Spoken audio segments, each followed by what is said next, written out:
Hello and welcome to this edition of the ADIPEC Energy Dialogues, a series of conversation with energy leaders from around the world in the run-up to ADIPEC 2021. I'm Etna Trainer, and today I'm absolutely delighted to welcome the CEO of OMV. Joins us, Alfred Stern. Alfred, great to see you. Very nice to see you, Etna. I'm looking forward to our conversation. Now, when we look at OMV, and really, I think if we look back, it's really started life as a regional company, so to speak. But over the years, you've truly become an international player. Give us a little feel of that journey. Yeah, it's a great question. OMV started as an oil exploration company in Austria. But that was many years ago. And since then, we have moved on quite a lot, because the energy demand in this world has continued to increase. And the product that we could find here in Austria was by far not sufficient to fulfill the demand there.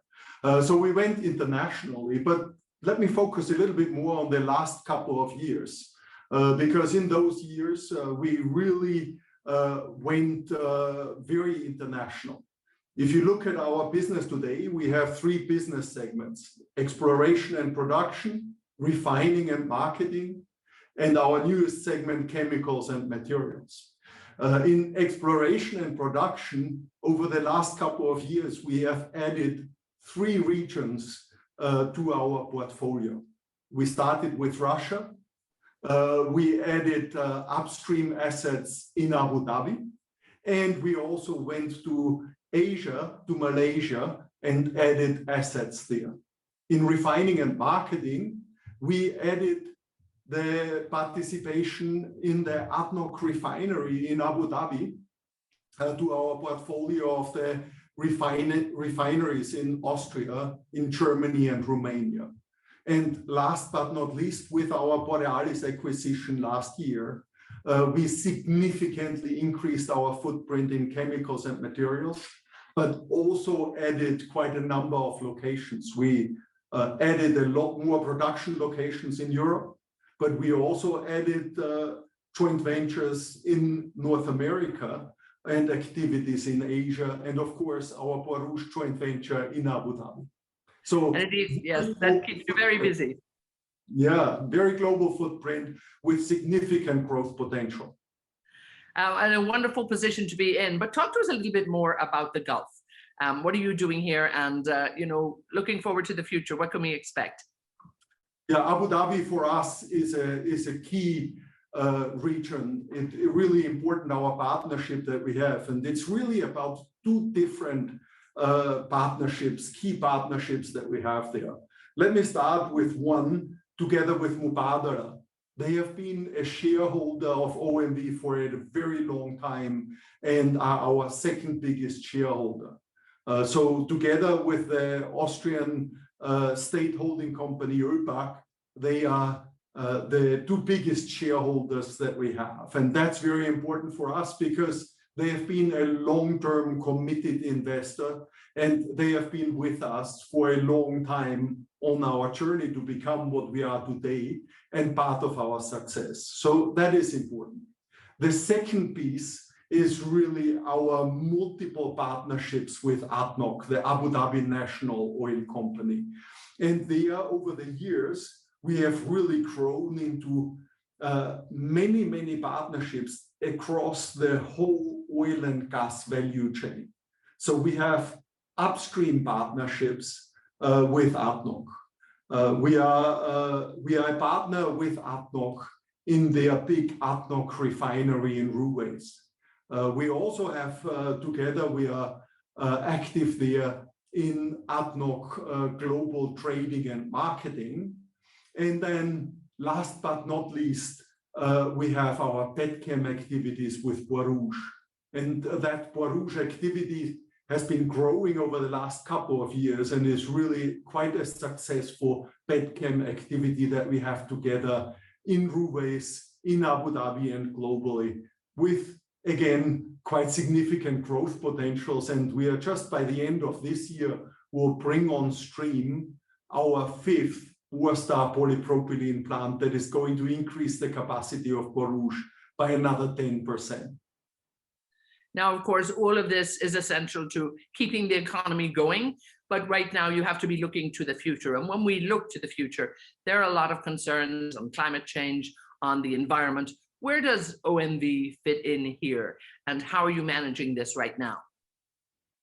Yeah, I always find it important to take a little bit broader view on this, because I think it is important to note that we have found the access to cheap, affordable energy and mobility to be a key driver of wealth generation in this world, of GDP growth. More or less, there's a linear correlation between energy consumption and GDP growth. And that will continue in the future. There will be more people, and hopefully they will live better lives. But with this, we have to expect that there will be also more energy consumption. So we are we have two opposing objectives here. One, bring the energy that is needed for the growth to the world. On the other side, we must combat climate change and find better ways how to run our businesses. For OMV, there's actually quite a lot of opportunities in this. We have decided to focus mainly on the chemicals and materials growth in the future, because we believe that is an important area to actually drive sustainability. What do I mean specifically with this? If you take plastics, for example, you can make cars lighter, and lighter cars use less energy. With our solutions, we can make renewable energy cheaper with our wire and cable solutions, or with the encapsulation solutions for photovoltaic modules. So by providing innovation and technology to reduce the energy consumption and to bring less carbon intensive energy to this world, this is where OMV sees its core purpose of the future. And of course, all of this needs good planning and strategy, but it also needs good policy. And when we look at the EU climate policy, I mean, ambitious goals there. Do you think these goals are realistic? I think it's all clear to us that we have waited too long, and the situation that we are in today requires significant acceleration. So setting ambitious targets is a good idea, and is much required in order to achieve what we are hoping for. However, on the other side, as industry, we are of course responsible to bring those policies into action and make sure we move forward. As I said before, the availability of affordable, cheap energy is critical, not just for industry, but for the development of society. And hence it will be a key that we move forward fast enough on putting renewable energy capacity into place. The energy consumption that we have today is huge, and therefore this will be the key to be successful in this criteria. I really believe that what it requires is a new way of working together between governments, policy setters, civil society organizations, and business or industry in order to be successful in this. If you want a new contract for more sustainable living, and making this happen will be key to be successful in this energy transition. Now, we see many of the big oil and gas companies actually becoming big energy companies with a focus really on renewables and clean energy for the future. You have taken a shift, particularly when you were talking about Borealis, so I'd like to come back to that, focusing on chemicals too. Talk to us a little bit about, where you're positioning OMV right now. Yeah, this is actually where we are heading, to more chemicals and materials. I think this sector is offering a great possibility, not just in terms of growth opportunities, but it is also an enabler for more sustainable living. And this is where we can bring solutions to the energy transition, to the climate change that we so much need. So we see a lot of growth potential in chemicals and materials, and we want to use that on the way forward. Now, why is this good for OMV? If you think back some 20 plus years, OMV has been a shareholder in Borealis since the foundation of Borealis. In fact, we have contributed our small petrochemical business back then into Borealis. And we've stayed as shareholders since then because we always believed in the future of this important sector. So we know this company inside out. And that was, of course, a good starting position that combined together with the belief in a strong growth potential was the foundation for increasing our shareholding in Borealis. Now, how is that different? I really think if you look now at our chemicals and material activities, in particular our Borealis activities there, we are today already a very active player in chemicals and materials. First half of this year, 2021, about 50% of our operating result came from the chemicals and materials sector. So it's really a big share. Of course, that was partly because of the special market conditions that we found, but even under normalized circumstances, we should be about 30–40% chemicals and materials. So that's great, but not just that. We also have some 7,000 people working in that sector already. We have international production locations. We have an established brand, and we are well known with our customers and in the markets where we are active. And last but not least, we are very strong in innovation and technology, and we have our own technology portfolio. So our thought was, here we have a market segment that will grow in the future, that can make a contribution to more sustainable living, and that we have a strength in. So let's focus on growing that segment. And that was really the idea for us to move it forward. And the last one that I want to mention here is what we found, that OMV and Borealis together are stronger in circular economy, because for whatever reason, both companies have started early to develop into the circular economy area. Elaborate a little bit on that, if you would, because everybody needs to focus, I think, on the circular economy. So I think the industry would welcome what you're doing. Yeah, I think it's really a future area, a growth area that we want to capture a significant part of. Now, both OMV and Borealis started very early in this sector and identified that this could be a growth opportunity. So we have been active in circular economy for more than 10 years. And what does that mean? That means that we have actively tried things in our labs, but we have also scaled them up and have been producing and active operationally in those areas. And with this, we could gather quite substantial experience, which is helping us to scale it up further. But why is it so important? It's so important because plastic waste is really a valuable resource, and it should not be thrown away. We should use it as a valuable resource, as a feedstock of the future. And this is what we are trying to do here. Now you take OMV and Borealis together. I think we are one of the few, if not the only company, where already today you can buy commercially chemicals and materials based on renewable feedstock. You can buy materials based on mechanically recycled feedstock, and you can buy chemicals and materials based on chemically recycled feedstock, all with our own technology portfolio that we are using to drive this forward. We have grown this sector by about 4 times in the last 5 years, and we are planning to more than triple it again until 2025.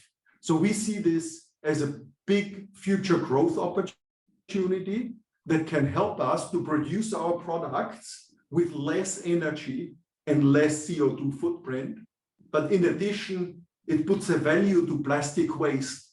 And with this, plastic waste will no longer go on waste disposals or in the environment because it has a value and we will use it as a feedstock.